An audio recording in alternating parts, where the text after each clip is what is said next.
Albert Einstein once said, everybody's a genius. But if you judge a fish by its ability to climb a tree, it will live its whole life believing that it is stupid. Ladies and gentlemen of the jury, today on trial we have modern day schooling. Glad you could come. Not only does he make fish climb trees, but also makes them climb down and do a 10-mile run. Tell me, school, are you proud of the things you've done? Turning millions of people into robots, do you find that fun? Do you realize how many kids relate to that fish? Swimming upstream in class, never finding their gifts, thinking they are stupid, believing they are useless? Well, the time has come, no more excuses. I call school to the stand and accuse him of killing creativity, individuality, and being intellectually abusive. He's an ancient institution that has outlived his usage. So, Your Honor, this concludes my opening statement, and if I may present the evidence of my case, I will prove it. Proceed. Exhibit A. Here's a modern day phone. Recognize it? Here's a phone from 150 years ago. Big difference, right? Stay with me. Here's a car from today, and here's a car from 150 years ago. Big difference, right? Well, get this. Here's a classroom of today, and here's a class we used 150 years ago. Now ain't that a shame? In literally more than a century, nothing has changed. Yet you claim to prepare students for the future? But with evidence like that, I must ask, do you prepare students for the future or the past? I did a background check on you and let the record show that you were made to train people to work in factories, which explains why you put students in straight rows, nice and neat, tell them sit still, raise your hand if you want to speak, give them a short break to eat, and for 8 hours a day, tell them what to think.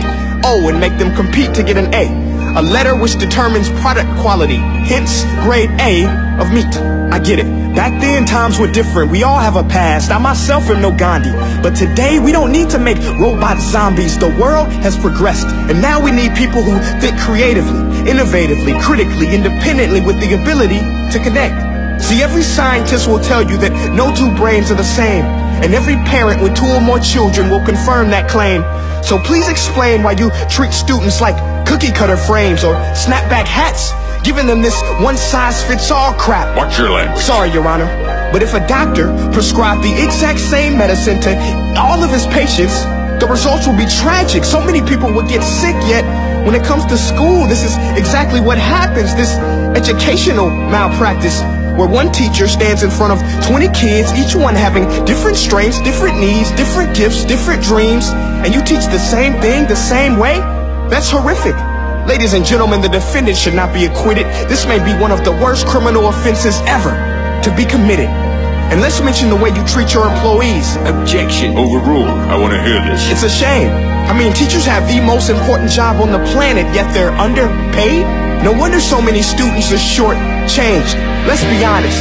Teachers should earn just as much as doctors, because a doctor can do heart surgery and save the life of a kid. But a great teacher can reach the heart of that kid and allow him to truly live. See, teachers are heroes that often get blamed, but they're not the problem. They work in a system without many options or rights. Curriculums are created by policymakers, most of which have never taught a day in their life. Just obsessed with standardized tests. They think bubbling in a multiple choice question will determine success.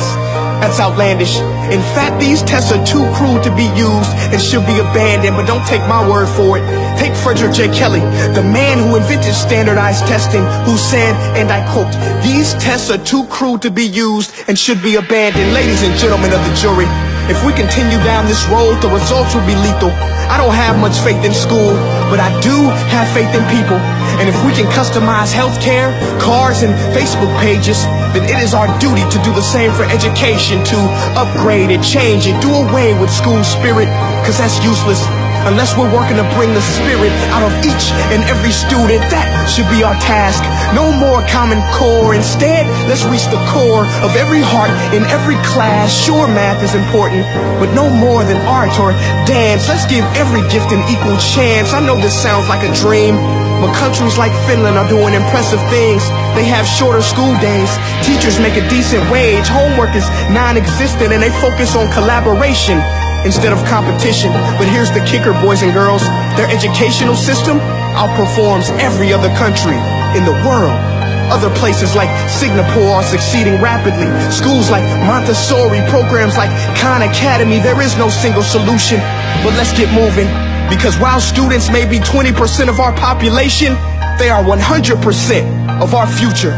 So let's attend to their dreams, and there's no telling what we can achieve. This is a world in which I believe, a world where fish are no longer forced to climb trees.